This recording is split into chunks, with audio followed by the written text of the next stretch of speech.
Romans 15:5-6 says, "May the God who gives endurance and encouragement give you the same attitude of mind toward each other that Christ Jesus had, so that with one mind and one voice you may glorify the God and Father of our Lord Jesus Christ." This passage isn't just a wish, it's a prayer. Paul is praying that believers would have the same mindset as Christ toward one another. What does that mindset look like?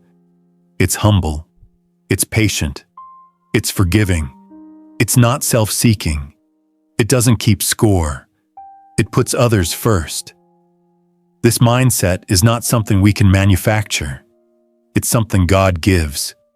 That's why Paul starts with, "May the God who gives endurance and encouragement." Because unity takes endurance and encouragement and grace. The beauty of this passage is found in the result, so that with one mind and one voice you may glorify God. Unity isn't about being the same, it's about coming together with one purpose, to glorify God. That's why it matters so much. When the church is united, the world takes notice.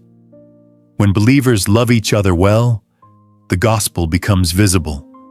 And when we lay down our pride to lift up one another, we lift high the name of Jesus.